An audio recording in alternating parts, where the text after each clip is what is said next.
Yeah, okay.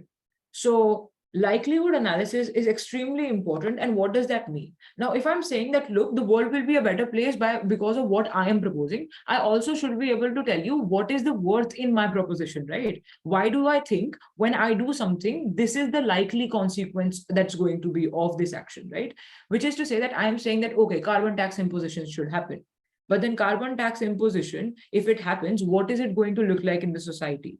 How are you going to implement it? What is it going to eventually yield? So if I introduce carbon tax at the state government of India, what will happen? Perhaps the poor people will be unable to pay that tax, right? Because they, of course, everybody pollutes because they don't know about the alternatives. They're not aware of what environmental degradation looks like, what they can do to prevent it.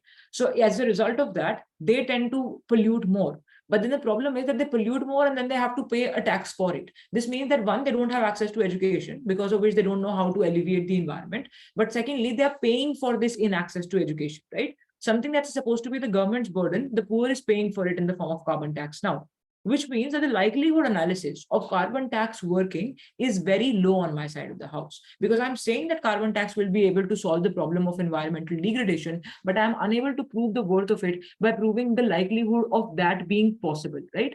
If the poor suffer uh, through this imposition of carbon taxes, then this is not conducive to the society, because nobody should suffer unjustly through what I'm proposing. That targets my likelihood. So, do you guys understand what likelihood is now? Likelihood is me proposing something and also telling you why what I'm proposing is going to work, right? Why not what the other person is saying is a better alternative? Like at the end of the day, we are just like a bunch of people who have several notions about what will work the best in a hypothetical situation. The debate, especially in parliamentary debates, you don't have motions where something is happening in the here and now. So there might be a Gati Shakti program that might be happening at like a central level in India, but Gati Shakti program is not something that you're going to talk about directly as it happens in India in a debate motion, which means most of your debates which are happening are either hypothetical, that can happen, but nothing of that kind is happening right now. Which means at the end of the day, you rely on your own understanding of people, society, to say that, look, if we do this, this might work in the future. Nobody knows what might or might not work, right? At the end of the day, it's you proving likelihood of something happening. Get it? So like I haven't right now, let's say, let's take an example. Who do I have on my screen? I have Parisa. So I'm sorry, again, I'm mispronouncing it, Parisa. All So if good. I talk, yeah, I'll get used to it. So if I mean, I haven't said anything to her, but I could possibly be, let's say, saying that, hey, you are, I'm like pleased to have you in my classes, right? Now, I haven't said that to her. I'm just anticipating that she'd probably feel good about it, right? When I tell her that, because everybody likes validation, including myself and everybody else. So this is me anticipating what she might say. And this is all based on me contextualizing things, right? We live in a society. This society likes validation. We as humans are intrinsically are intrinsically like predisposed to things like being appreciated by others, which is why we think it's going to be a good thing if I compliment her, right? Now, what is this understanding, or what is this guess, or my likelihood analysis based on? Can anybody answer? The fact that I will like what you say to me in my response to it, and that will make me feel good. That's what your analysis is, and that's what your likelihood is. Yeah, but then how do I come to that analysis? Like, how do I know you'll feel good about it? Where do I get this knowledge from? Because it's an understanding. Because whenever somebody gives you a compliment or they give you validation, you feel good yourself. So then you know that when you say it to someone else, that's how they will react. So what you're talking about is in one word called precedent, Yeah. right? So precedent is when I already have seen a similar thing happen, and it has created a certain sort of consequence. And I think if I do the same thing over again, it might create a similar consequence, right? But even precedent is not enough sometimes, right? Now, what is important is for you to understand the people and the society within which the debate is happening. I know Parisa because I live in the same country as she does. And we have, I mean, okay, she might be of a different religion, she might come from a different socio-economic background, but then we still have some commonality given our nationality, also given that we are humans at the end of the day. No human would like to be hurt. That's like a common universal principle, right? Now, on based on those notions, I devise my own understanding of what will happen if I say something to her, right? So this is how framing comes in now. Now, framing is important so as to, because it helps you make your argument stronger. In fact, it helps you analyze your arguments. Now, you might be giving me 1,000 arguments on why you think environmental alleviation is important, right? Somebody might say it's important because it's a principal obligation, because humans polluted the environment. It's also contingent on us to reverse that pollution and contamination now. Somebody else might say that no, it's important because people are on the verge of extinction, right? That Earth is dying and people are looking for colonization of Mars and some such tactic, right? But this is not going to work, which is why we think we need to protect Earth. Now, there's going to be 1,000 reasons for why something should or should not happen. What our understanding should be based on is our society, our people, what they will accept and what they won't accept, right? This is what framing is about. So framing has three components essentially. Now, I'm starting with these three components explanation, presuming that all of you understand the significance and relevance of framing now in a debate, right? Any questions so far on the significance of framing or what it does? None. Moving on. Okay. So the thing, okay, I think my internet is faltering. I'm just not going to be on camera for a while. Cool. Araman, yes? So I had one query. When you said that it will be affecting the society, the region in which we reside, it actually affects like people that are being affected. So like if I take an action in the United States of America, it will affect the people in a different way, whereas in Russia. So how to conquer that thing? Yeah, you are saying that people are impacted differently according to the culture, etc., right? I think yes, according to the Yeah. geographical Okay, conditions in as that well. case, that is why framing is important, right? So you will say, panel, this debate applies to the people of India, which is why we can't be talking about Russian tendencies. So this is how you clarify. When you say that, look, panel, we are talking about the people of India, then panel understands that, look, this person is only engaged with India for some reason, which is why they're not going to, whatever they say is with respect to the Indian people. But then even if you want to make your debate, even if you want to pursue this debate from a global standpoint, where you want to include all of the countries in your understanding of things, then you appeal to what are the commonalities in us as humans, right? At the end of the day, we don't care which culture we are from. There is something that binds us together, and that is humanity. As Homo sapiens, we have shared traits and shared tendencies, right? Because that's how we've evolved. For example, everybody gets jealous, right? It doesn't matter if you're an American or like a Russian or an Indian. Everybody feels jealous at some point in time. Also, everybody craves success. That's for sure, right? Everybody craves self-improvement, self-growth. There are certain things that bind us together, given that we are, again, humans, and then we have a common ancestry, and like as Homo sapiens we have shared traits. Cool. Yeah, all right. Okay, moving on. I think this will be clearer when you understand these three components. The first component is that the moment you're given a motion, and this is also how to approach a motion, right? The moment you're given a motion, you think about your burden in that motion. Okay, so burden is not a term that you will see anywhere on the screen right now, but it might as well be something that you want to like jot it down somewhere because it's important. So burden in a debate is understanding what am I supposed to do as a particular side on a motion. So if I'm the government side, in the motion here, which is highlighted in yellow, this house believes that even in an oppressive state, citizens should not turn to violence. Then in this particular motion, as a means of opposition, in this particular motion, if I'm the government side, I have to identify a burden. Okay, what is my burden? THBT stands for this house believes that, for those of you who don't know. Now, from government side, my burden is simple. Even if I'm an oppressive state, violence should not be used. Simply that there is a Gandhian ideology here, right? That non-violence should always be the norm, no matter what your external circumstances are, right? They shouldn't influence your decision making, or they shouldn't sway your decision from being non-violent to violent. That's my burden. But what is my burden in particular? Now, this is for me to understand that, look, all I'm supposed to prove in this debate is that non-violence will work always and violence will create problems always, right? Now, how do I make it clear to the people in the debate room? I say, panel, we think as government side, our exclusive burden is to prove to you that citizens, if they don't turn to violence and if they remain non-violent, then their demands will be better fulfilled. Now, I identify this as my burden because if I say that, look, using non-violence is going to be better for the society, that there is a practical benefit of being non-violent, then I'm able to win this debate. Because if I'm able to prove the benefit of a benefit to the majority, then I am able to say that, look, on proposition, majority of people are happy. Their demands are met. Political leaders listen to them because they were non-violent, which is why we think we take this debate because opposition has been unable to prove that majority will be happy on their side. Does that make sense or is it confusing? That makes sense, right? So identification of burden is based on two things. One, finding out very superficially and in very intuitive terms, what am I supposed to do in this debate? For example, here it is proving that nonviolence is a good strategy, right? But on a more deeper level, how do I choose to prove that nonviolence is a good thing, right? There can be various ways of proving the virtue of nonviolence. You could say nonviolence is good because it's a principle, it's principally legitimate. It keeps you at peace, right? At least you, I mean, eye for an eye makes the whole world blind, which means even if you're suffering because of non-violence a little bit here and there, you still are stronger in character or some such thing. So there's a principal legitimacy, right? You set a good precedent for your future, your posterity. They follow in your footsteps. But a second reason could be that, look, being non-violent would also mean that the government cannot unnecessarily crack down on you. Because when does the government attack you? Or when is it allowed to, let's say, unleash tear gas on you or some such thing? When you're actively protesting and you're going out of hands, right? So then you are a threat to law and order, because of which the government attacks.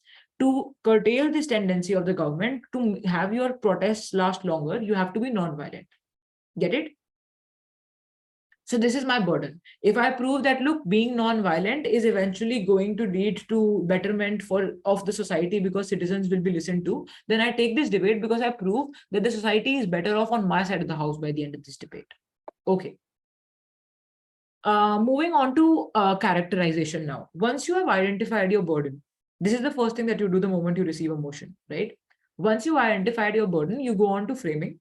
And framing has three components, like I've said 3 times now. Characterization is the first component. Characterization is just basically defining motion or defining terms in the motion that you think are relevant and important. Okay. So can you guys give me a guess on what you think are the important terms in this motion, which you'll choose to define? Rian?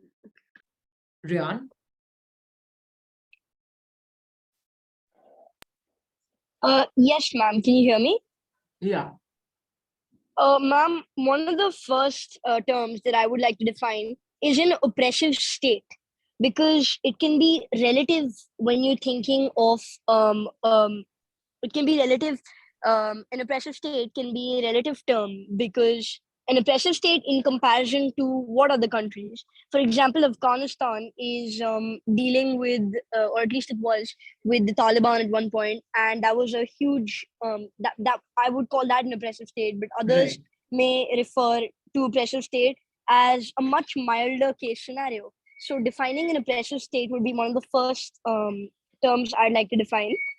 And again, another term is actually violence, because what kind of violence would you think of in this? Violence could be simply pushing back against the police or law enforcement when they try to rally you or get you into a line, or violence can be straight up shootings and even bomb placements to make a point. So Yeah. those are two of the terms that I would immediately define. Okay, good. I think the terms that you identify are right, but then also your rationale behind why you want to identify them as important terms is also, I think, something that's very agreeable.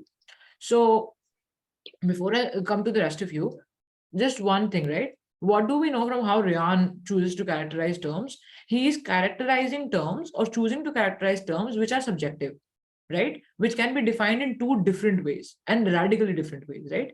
I could say oppressive state is one where there is absolutely no authority with the people, right? Where they don't get to choose their leaders or what is happening in Afghanistan. But oppressive state could also be where there is like democracy, but only in all but name, right? Where democracy isn't fully functional, where there are elections, but these elections are not free and fair. So what is oppression at the end of the day? And how do you define oppression?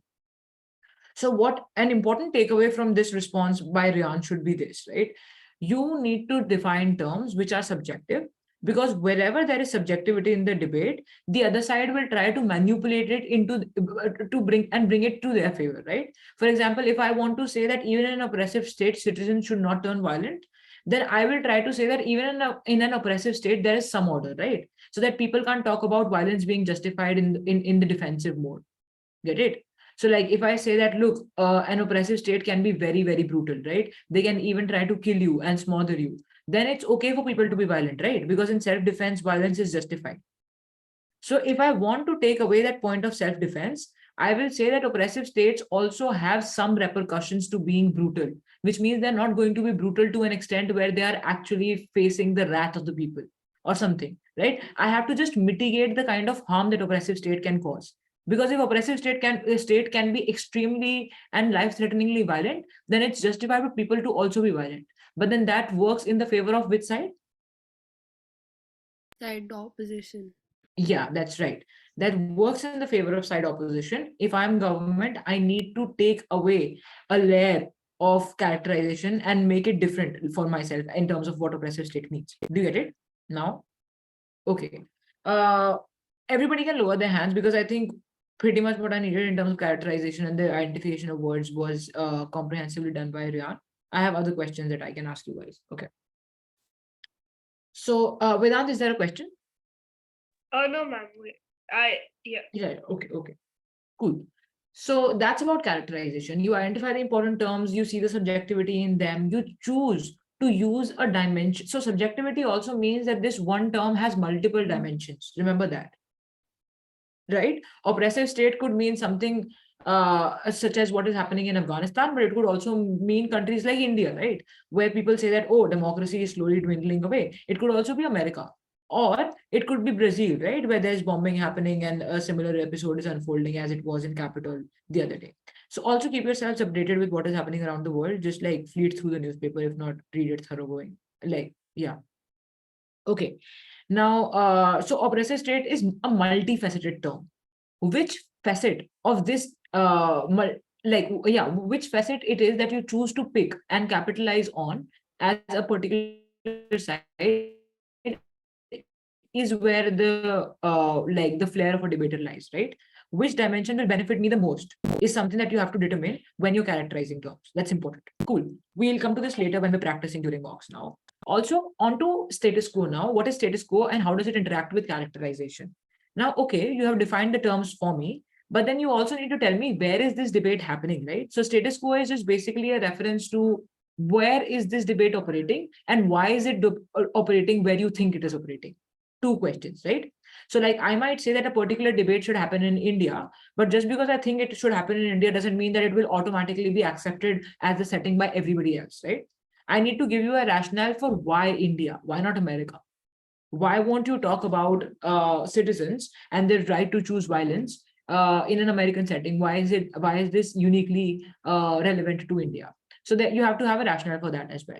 Now let's consider the same example again. This house believes that even in an oppressive state, citizens should not turn to violent measures, right? So if I were government, I'd probably say that I'd probably take up examples of, I mean, I don't think I can generalize, I can particularize my context too much in this motion.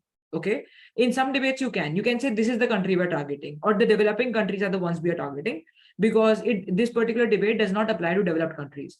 For example, if there is a motion that is directly dealing with poverty, now, because developed countries are developed and they have less poverty, we'd probably think more about developing countries, right? Because that's where poverty is rampant. So it is justified for me to say that, look, the countries that we choose as the locale for our debate today on poverty is developing countries, because developed countries have they don't have enough poverty for us to have the debate gyrate around that. Cool.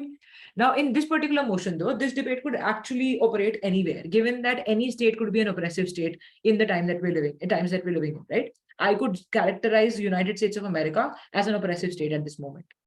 Now, this depends on how you characterize oppression and which states you want to deal with particularly. But it's good to just play on in your worst and both your worst and best case scenario. For this, you need to understand what worst and best case is then. Your worst case scenario is where nothing goes to plan, right? So for example, I can say, I'll give you an example. So like women should be allowed to pursue their education fully online, because a lot of rural parents have a problem with sending their children to school, right? Because of lack of amenities, right? There's not enough sanitation and hygiene facilities or some such thing. Now, this is an argument. If I'm saying that online education will increase the number of women seeking higher education. Okay, this is a claim. In my best case, things will happen exactly as I say they're going to happen, right? Likelihood is fully proven. I will say that once you go online, it's easier for parents to monitor their girl children, like as in not even from like a skeptical sense, also because in terms of the safety, right? Because rural areas are not equipped infrastructurally. So you can possibly do that.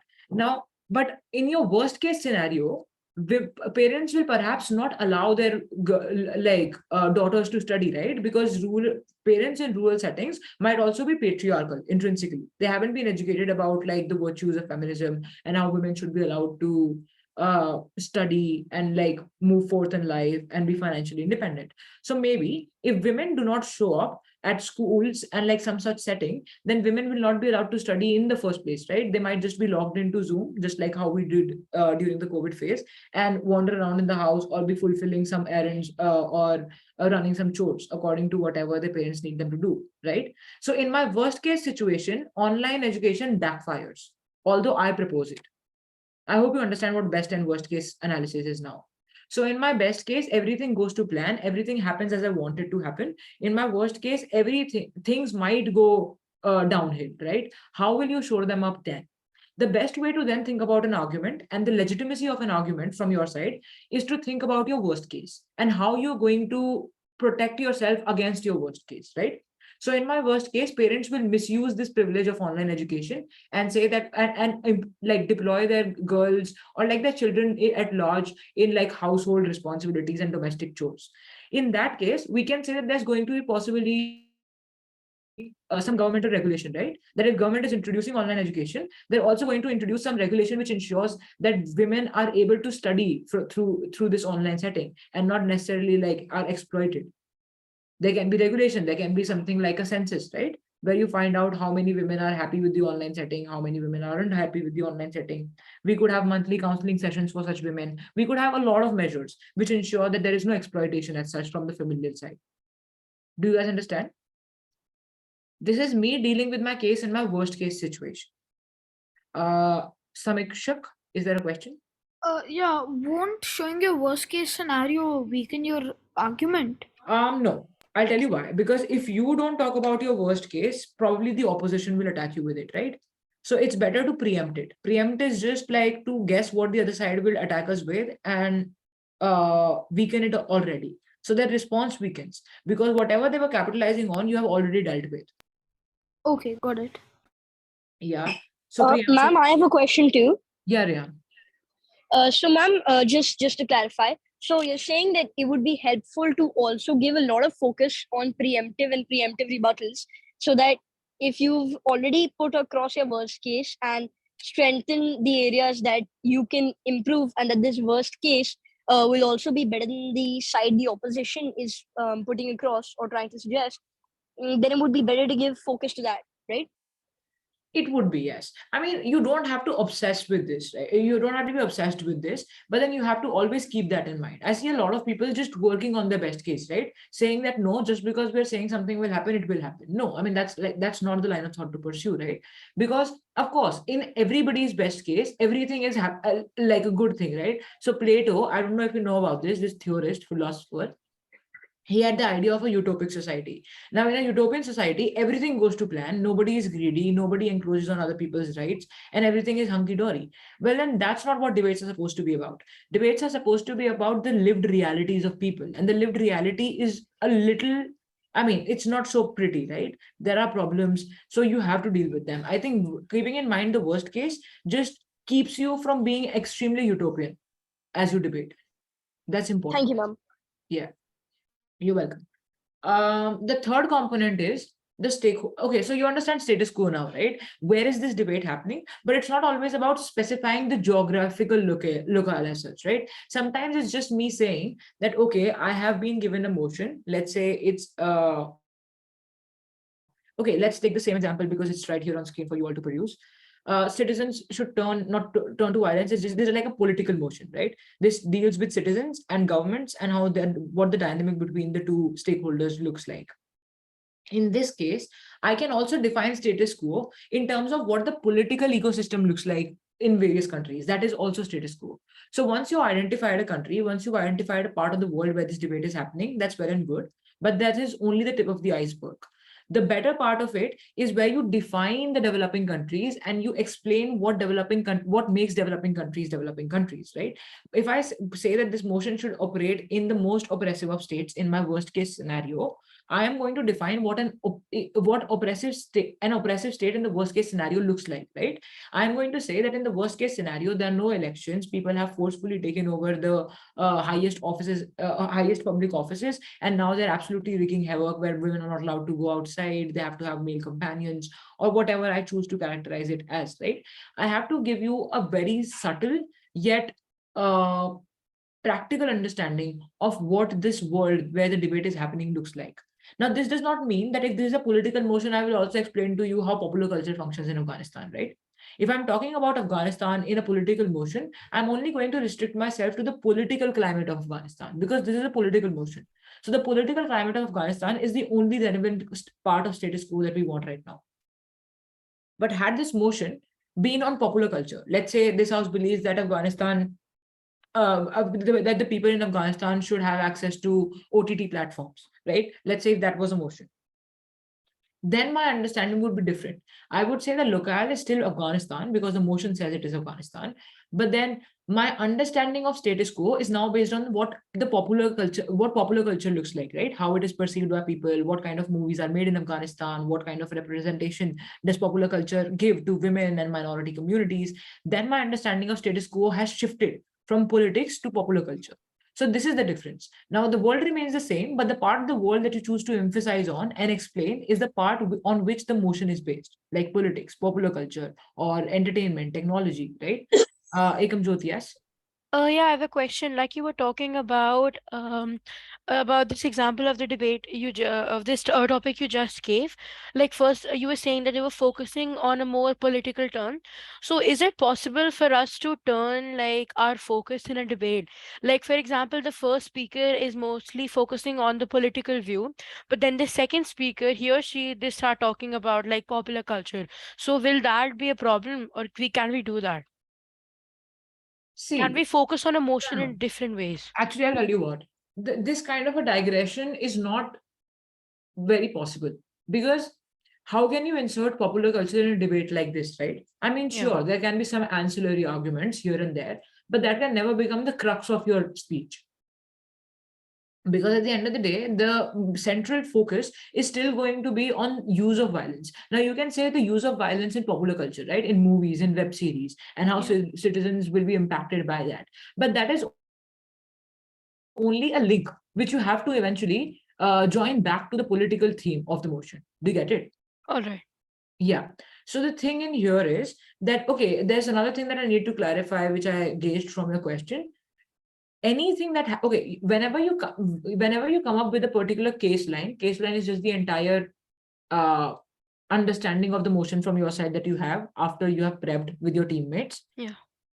Whenever you come up with a case line, do not think that in the 20-25 minutes that we have been given to come up with a case line, we have to divide arguments amongst ourselves. This is not how it operates, right? So like if let's say Ekamjot, me and one more person, Rian, was like a team, I wouldn't say that, okay, we have come up with 4 arguments now. Rian, you as the first speaker do 2 arguments, Ekamjot will do 1 and I will do the 4th one. Because that's not how it's supposed to be done. The first speaker has to deliver everything that gets discussed in the case prep. That's how it is supposed to be. If the first speaker does not mention everything, then whatever the second speaker says from the team is not going to be valued because the first speaker ended up not mentioning it. Get it? And in your third speaker speech, you can't introduce anything new whatsoever.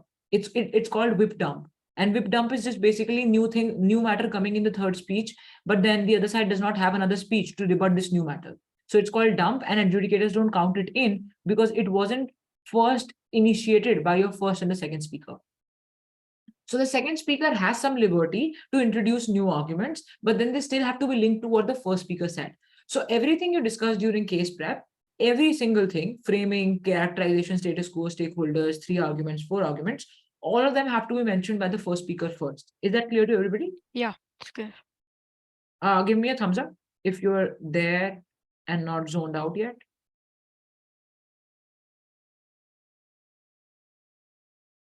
Okay, I don't see a lot of engagement here and nobody's on camera, so I'm just kind of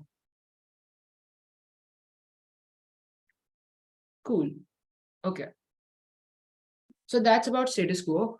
On to stakeholders. Again, stakeholders are the people who are impacted by the debate, right? Like whatever debate is happening, whatever is happening within the debate, it's going to impact people at the end of the day because this debate is about people, or at least happening within a society of which people are a part.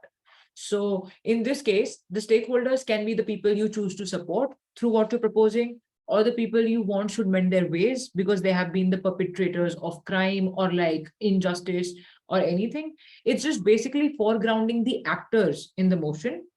If something is happening, it's happening because of them. Should this continue to happen? Does this lead to the welfare of society, or should this be discontinued? Which stakeholder should benefit more? Why? For example, I might say that, oh, industrialists should become richer, but then I don't have a rationale for it. Why should rich people keep getting richer if it comes at the cost of the poor people, right? And the suffering.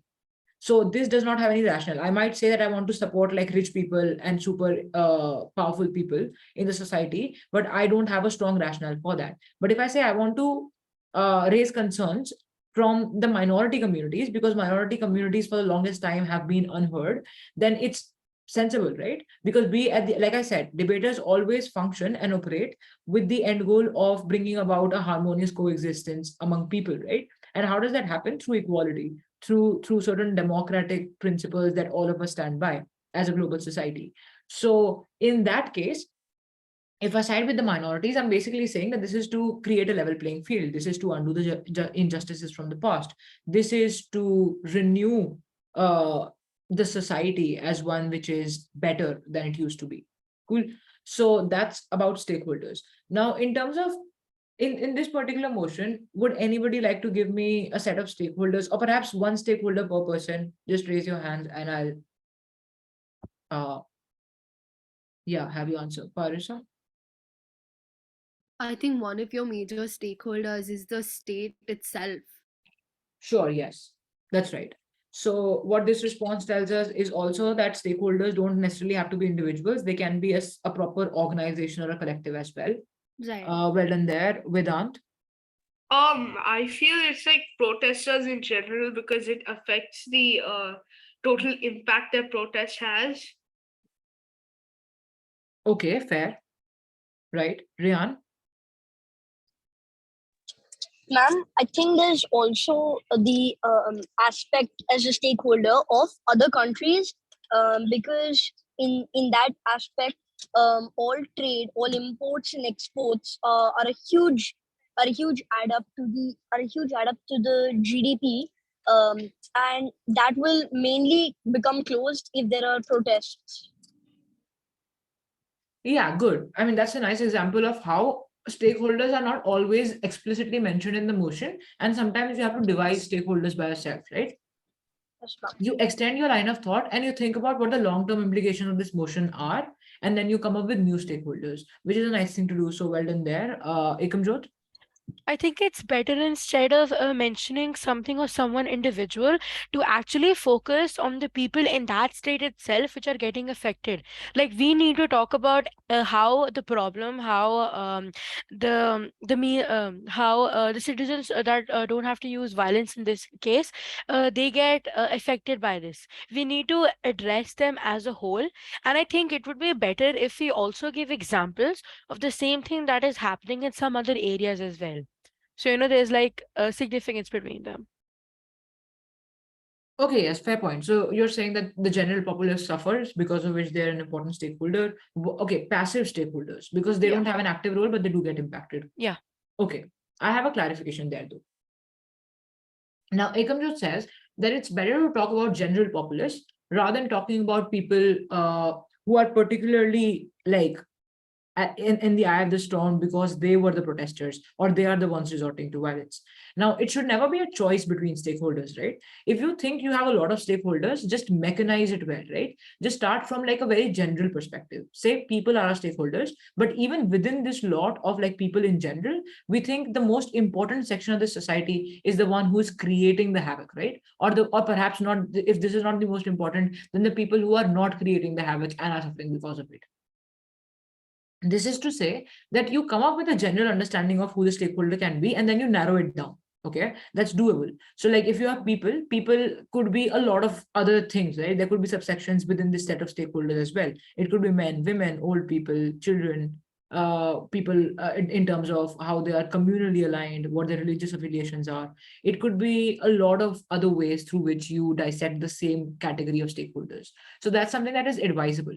Don't choose one over the other, and don't, I mean, it would be incomplete characterization otherwise. If you say that we're only focusing on people who are adversely impacted, although they are not active participants, then why are you not talking about the active participants, right? So it's never about making a choice between the two. It's about using all the stakeholders, but strategically. I think what can I say something? Yeah. I think to add to what you said, we can introduce passive stakeholders later on with our arguments. Like we could make an argument itself about passive stakeholders and then add that in instead of simply mentioning them during when we're mentioning our stakeholders. We could mention our main primary stakeholders and then subsection them within our arguments. That's right. I mean, yeah, you could prioritize, but then the way you say you're going to prioritize is not so right? Because I'll tell you why. When you go ahead and talk about saying that, okay, these are passive stakeholders, so they are less important, that's wrong. Because when you look at emotion, there are some people who are obviously suffering because of violence. So if you want to villainize violence, and if you want to say that, look, violence is the worst thing that could happen to a society politically, then you have to capitalize on these passive stakeholders the most, because they are the ones who are suffering from the violence, and they are justifying this idea or a claim that you have of violence being destructive the most. So this means that it doesn't matter if your stakeholder is like immediately from your inhabited setting, or if they are like a far-fetched stakeholder like Rian said, or some other country. As long as this stakeholder proves what you're claiming, use that stakeholder first. That's how you should prioritize stakeholders. All right. Cool. Rian, is there a question?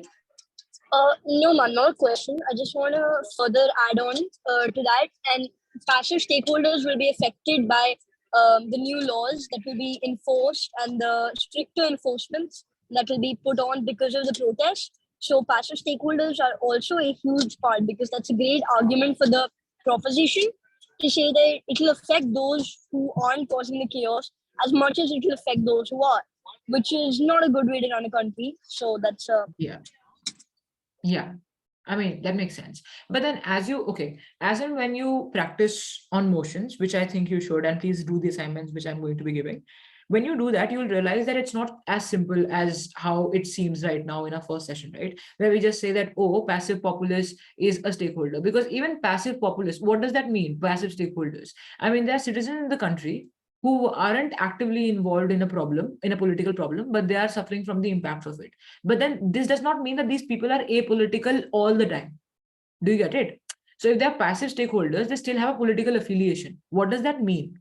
If these people, if citizens turn to violence, but then this particular set of stakeholders is from the majority group, they side with the majoritarian government, then maybe they are going to villainize these protesters. Do you understand? The political affiliation of the passive lot also matters a lot in terms of who they're going to align with. Will they call the protesters right, or will they side with the conservative government? The passive stakeholders are not always the victims just because they are not actively involved in this particular struggle. Maybe they have been perpetuating injustices through indirect means, right? Do you understand that much? Ria, yes? Yes, yes, ma'am. the question that I want to clarify, like the status quo, including the stakeholders, are all supposed to be covered by the first speaker, right? That's right, yeah. Okay, thank you. Cool. I think with that, we're nearing the close of this session. If there are any questions, I'm happy to take them. We have around a minute, but then I'll stay back if you have any questions. Let's just, yeah, have Ariman ask his question. I had a query about the POIs.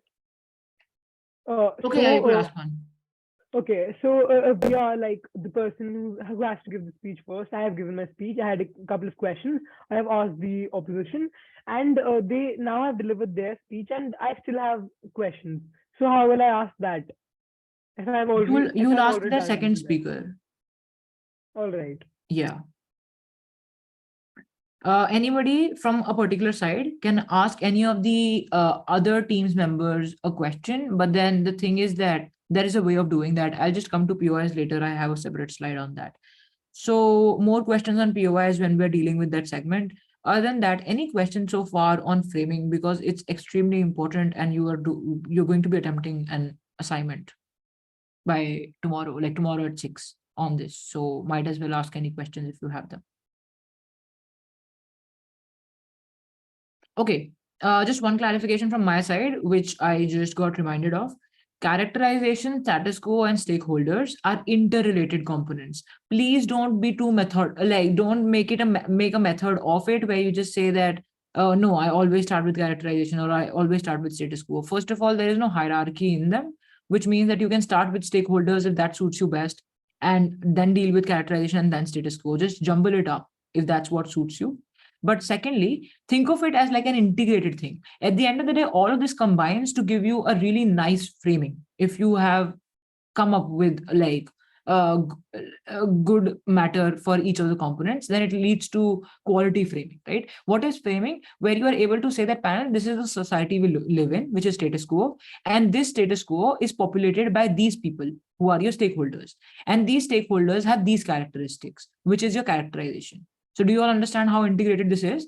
I start with a society. I go on to talking about people as its building blocks, but then these people also have like building blocks in terms of traits.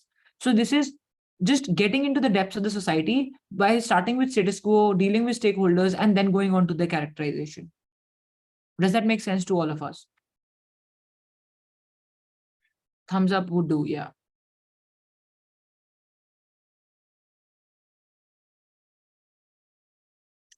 Okay. Any questions? Any other questions? Otherwise, I have a question. Yes, I wasn't given a team, so I don't really know, and I joined very recently, so I did not even know that we had 2 orientation sessions before, because I got added to the group today. yeah.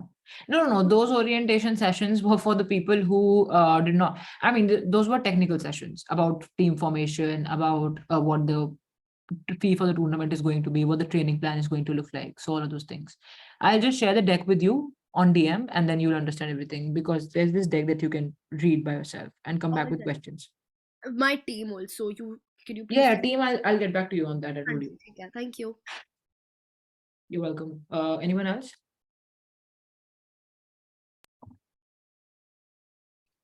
Okay, if not, thank you so much for joining in. You can exit the call for today. Wait for the assignment to be given to you by, let's say, 10 p.m. tonight, not after that. Please attempt it tomorrow, 6 p.m. to 7 p.m. or before that, after that, whenever you want. I want it submitted at 7 p.m. That's it. As for the assignment, the duration of the speech should be around 8 minutes. It's not going to be I wasn't looking for like recorded videos. I'll just give you you just have to type it out. Like type. Oh, you want the your written speech. matter? Yeah. All right. Okay. So in the assignment, I will mention everything, all the instructions. You don't have to stay behind for stay back for those clarifications. So yeah, that's pretty much it. Thank you so much for joining in. I'll see you all day after tomorrow. Thank you so Thank you, much. ma'am. Good evening. Thank you. Thank you, ma'am. Thank you, Thank you, ma'am. ma'am. Good evening.